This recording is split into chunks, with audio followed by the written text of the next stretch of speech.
तेजिंदर, अभी तक के जो आंकड़े सामने आए हैं 121 पर आम आदमी पार्टी और बीजेपी 117 पर। उत्साह में है बीजेपी, लेकिन लग रहा है कि मामला थोड़ा फंस गया है। 126 चाहिए बहुमत के लिए, कहां से लाएंगे उतनी सीटें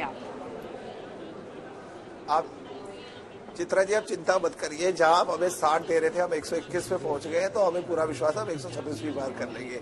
जितने भी टीवी चैनल से जितने भी एग्जिट पोल थे, भारतीय जनता पार्टी को 60 से 70 के अंदर समेट रहे थे।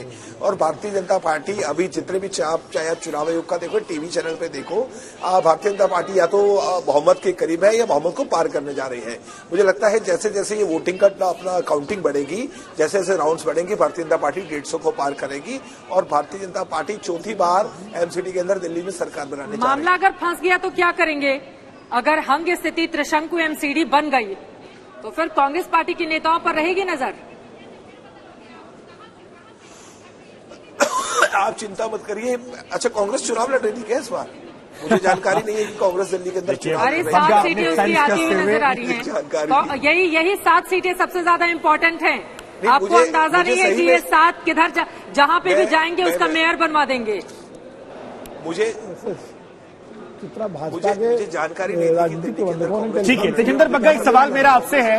आप जिस दिन एग्जिट पोल आए थे, मनोज तिवारी ने ये स्टेटमेंट दिया, कहा कि देखिए हमारे खिलाफ माहौल था, हमने उसे कवर करने की कोशिश की।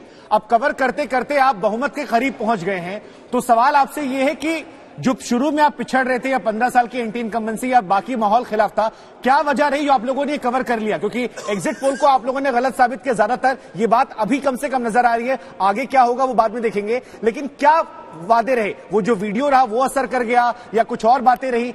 वो जरा हमें फैक्टर बताइए, एक्स फैक्टर जिसकी वजह से आज आप लड़ाई में नजर आ रहे हैं। देखिए, बहुत से कारण होते हैं चुनाव के अंदर, सिर्फ एक कारण नहीं होता। लेकिन सबसे बड़ा चीज ये है कि दिल्ली के अंदर पिछले 8 साल पहले और 3 साल पहले एक सरकार आई थी जिसने बहुत से झूठे वादे किए थे, जिसने फर्जी विज्ञापन दिए थे और जिसके बल पे वो 2 बारी सत्ता में आई। लेकिन आज जनता ने उन लोगों को अस्वीकार कर दिया है। ये चुनाव को आम आदमी पार्टी और कांग्रेस ने मिलकर लड़ा। उसके बावजूद अगर भारतीय जनता पार्टी इस रूप से आज आपको दिख रही है टक्कर में या पूर्ण रूप से बहुमत से आती दिख रही है, इसका कारण यही है कि दिल्ली के लोग भारतीय जनता पार्टी पे विश्वास करते हैं। वो आम आदमी पार्टी को पहचान चुके हैं और आज सिर्फ भारतीय जनता पार्टी इस चुनाव को नहीं जीतेगी। मैं आपको कह रहा हूं, दिल्ली के जो वोटर हैं वो आज एक फैसला लेने जा रहे हैं, केजरीवाल मुक्त दिल्ली। आज केजरीवाल मुक्त दिल्ली का आगाज होने जा रहा है। कहां ऐसा है बग्गा साहब? आम आदमी पार्टी 123 के साथ अभी भी नंबर 1 पार्टी बनी हुई है। अब तक के जो रुझान आए हैं उसमें नंबर 2 पार्टी 115 के साथ भारतीय जनता पार्टी। आप कह रहे हैं दिल्ली मुक्त केजरीवाल, वो नारा अभी तो काम करता हुआ नजर नहीं आ रहा है। नंबर 1 तो अभी आंकड़ों में आम आदमी पार्टी दिखाई दे रही है। चिंता मत करिए चित्रा जी,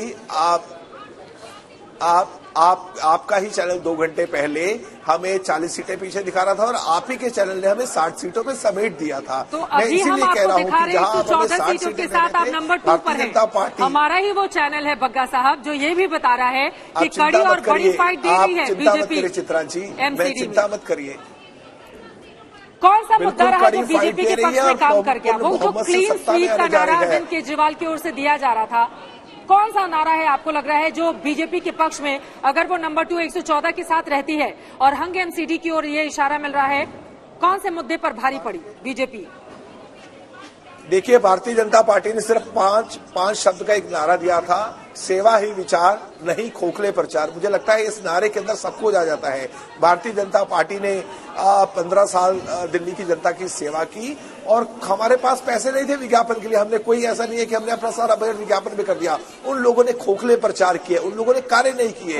ऐसे बहुत सी सारी चीजें थी जो हमने आपको चुनाव के कैंपेन में बताई। तेजिंदर बग्गा, देखिए जो गैप है वो 14 का हो चुका है। 126 पर आम आदमी पार्टी है जो रुझान में बहुमत पा चुकी है, आप 112 पर है। लेकिन अगर आप कह रहे हैं कि केजरीवाल से मन हट गया है, पिछली बार 48 पार्षद उनके थे, इस बार अगर वो 126 के आसपास है और आप 181 से 112 पर, तो इसे जीत के तौर पर आप देख रहे हैं या कैसे देख रहे हैं? क्योंकि एग्जिट पोल के मुकाबले आप बेहतर है, लेकिन पिछली बार के मुकाबले आप कम है और उन्हें ऑलमोस्ट ट्रिपल सीटें मिल रही हैं, डबल से ज्यादा।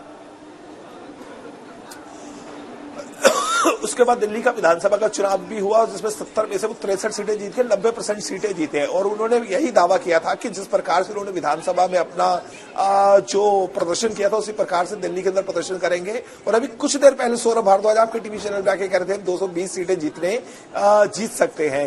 तो मैं आपको कह रहा हूं कि इस बार क्योंकि पिछली बार 3 पार्टियां दिल्ली के अंदर चुनाव लड़ रही थी, बीजेपी, आम आदमी पार्टी और कांग्रेस। इस बार सिर्फ बीजेपी और आम आदमी पार्टी लड़ रही थी। कांग्रेस और आम आदमी पार्टी ने लड़के चुनाव लड़ा। कांग्रेस ने अपना टोटल वोट बैंक आम आदमी पार्टी के प्रति शिफ्ट कर दिया।